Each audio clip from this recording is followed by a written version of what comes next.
آسمان کے مابین ان میں سے ہر ایک نشانی ہے پہچان. ہیروئن کا کاروبار کرنے والے، منشیات کا کاروبار کرنے والے، ہٹلر نے اگر خودکشی نہ کی ہوتی تو آپ اگر فورسپ سے لے کر اس کا ایک ایک رواں نکالتے اور اس کے مسلز کا بھی ایک ایک جو ہے علیحدہ کر دیتے تو کیا اس کے جرائم کی سزا ہو جائے؟ پورا یورپ برباد ہوا ہے، تباہ ہوا. خود اس کا ملک جو ہے وہ سب سے زیادہ تباہی کا جو ہے وہ نشانہ بنا. ہزاروں لاکھوں انسانوں کو گمراہی کی طرف دھکیل دی. ایک دنیا، ایک عالم اور ہونا چاہیے، اور وہ ابدی ہونا چاہیے تاکہ پوری بھرپور سزا ملے اور پورا بھرپور اجر دیا جا سکے. کہ سب سے پہلے ایمان باللہ وہ کلیتاً فطرت پر ہے.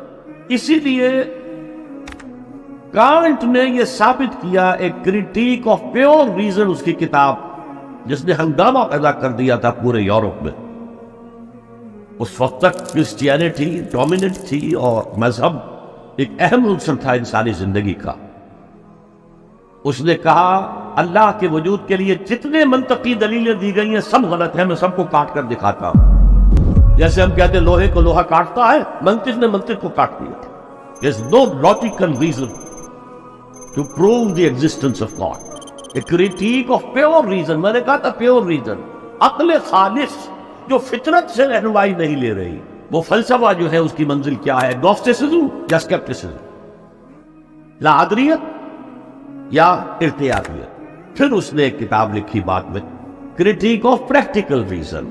اس نے کہا کہ عملی طور پر انسان اخلاق حسنہ اختیار کر ہی نہیں سکتا جب تک کہ خدا کو نہ مانے.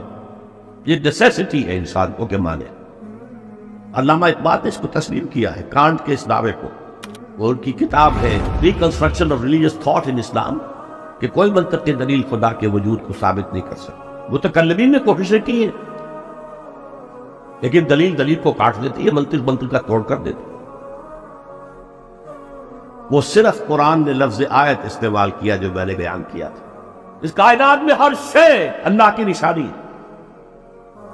جیسے آپ کو اپنے کسی دوست کی دی ہوئی کوئی شے دیکھتے ہی دوست یاد آ جاتا ہے، ایسے ہی آفاق و انفس میں اللہ کی نشانیاں، تمہارے اندر بھی اللہ کی نشانیاں.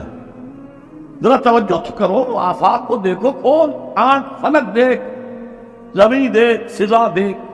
افلا ينظرون الى الابل كيف خلقت والى السماء كيف رفعت والى الجبال كيف نصبت والى الارض كيف سطحت فذكر انما انت مذکر. کیا یہ دیکھتے نہیں، غور نہیں کرتے اونٹ کو کیسے پیدا کیا گیا، کتنا اپنے ماحول کے ساتھ مناسبت رکھتا ہے. 7 دن نہ کچھ کھانے کو ملے نہ پینے کو ملے، اسے کوئی پرواہ نہیں.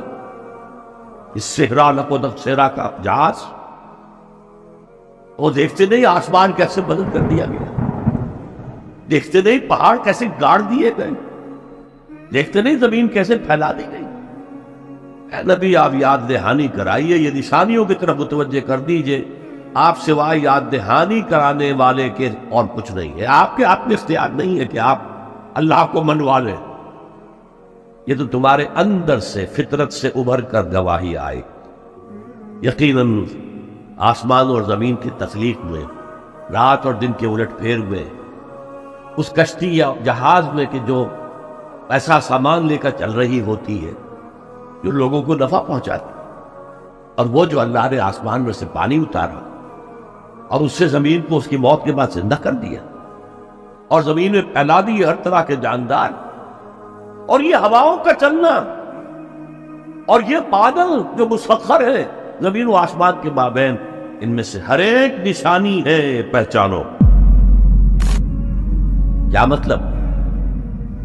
تم نے کسی مصور کی تصویر دیکھی، تعریف تصویر کی کرتے ہو یا مصور کی کرتے ہو؟ مصور کا کمال ہے، تصویر میں کیا ہے؟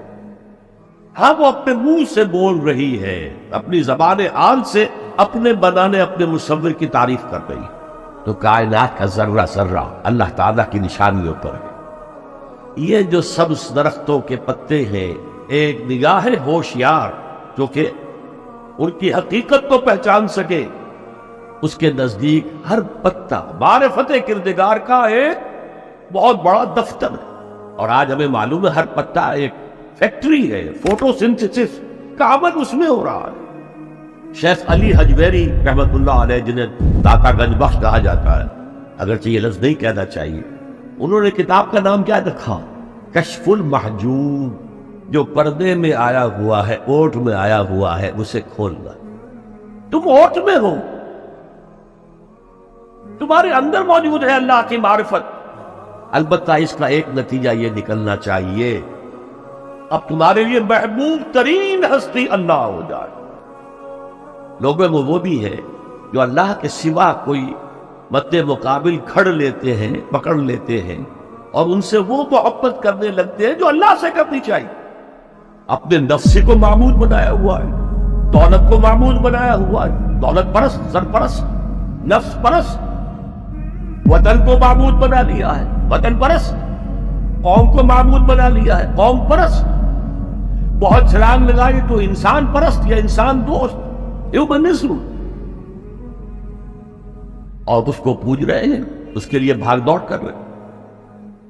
وَمِنَ النَّاسِ مَن يَتَّخِذُ مِن دُونِ اللَّهِ أَندَادًا يُحِبُّونَهُم كَحُبِّ اللَّهِ وَالَّذِينَ آمَنُوا أَشَدُّ حُبًّا لِلَّهِ، جو اللہ کو مان لیتے ہیں اور پہچان لیتے ہیں، ان کی شدید ترین محبت اللہ کے ساتھ ہو۔ عقل نے فیصلہ کیا یہاں کوئی شے بے مقصد نہیں، نتیجہ خیز۔ فطرت کہتی ہے نیکی نیکی ہے، بدی بدی ہے، اور ہونا تو یہ چاہیے کہ نیکی کا صلہ نیک ملے، اچھا ملے، بدی کا صلہ برا ملے، عقل کہتی۔ لیکن دنیا میں ہم دیکھتے ہیں کہ نیکوکار حلال کھانے والے بمشکل سوکھی روٹی کھا سکتے، استثناءات ہے، لیکن عام معاملہ تو یہی۔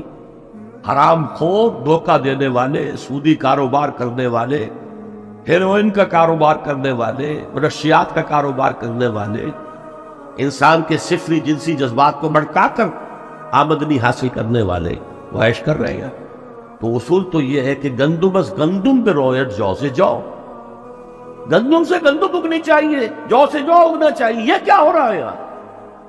نیکوکاروں کو کیا ملا؟ نسل انسانی کا سب سے بڑا نیک انسان محمد صلی اللہ علیہ وسلم، اور کئی کئی وقت کے فاقے آتے تھے، ان کی نیکی کا کوئی صلہ دیا جا سکتا ہے دنیا میں سوائے اس کے کہ ان پر درود پڑھے؟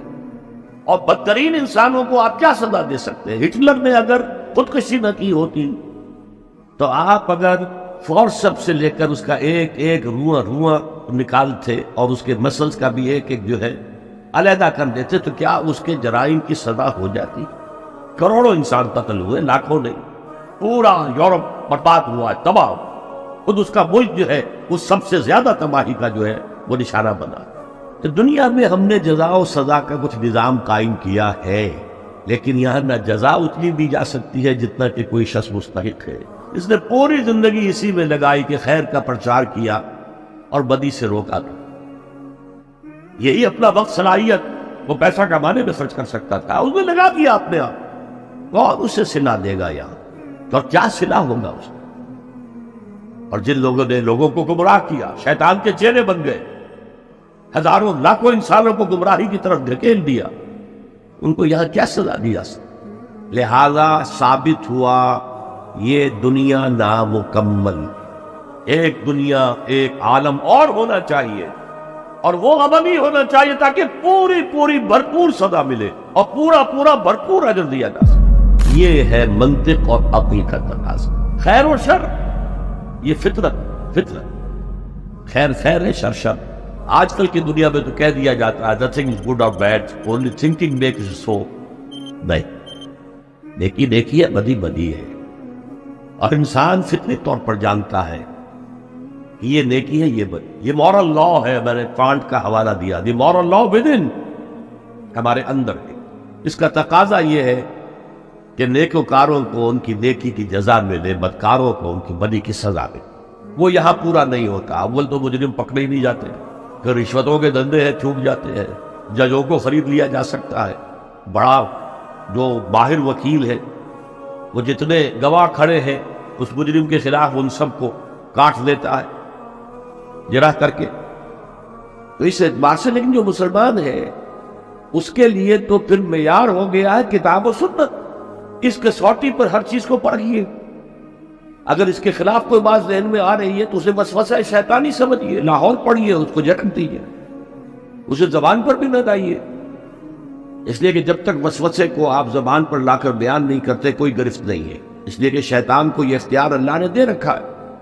الذی یوسوس فی صدور الناس، وسوسہ اندازی وہ کرتا ہے، لیکن یہ کہ آپ اس کے وسوسے کو قبول کرتے یا نہیں کرتے یہ آپ کا اختیار ہے۔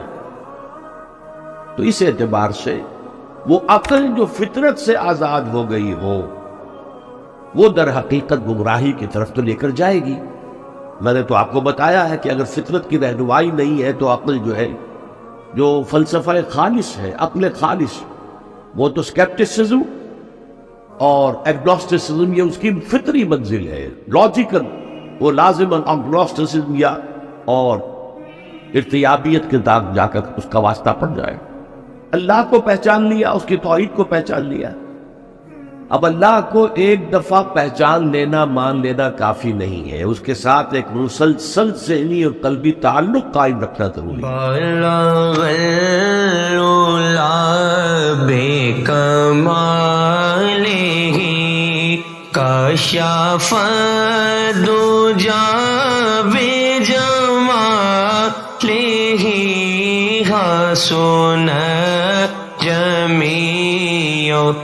خصاله صلوا عليه وآله صلوا عليه وآله جسے چاہا دے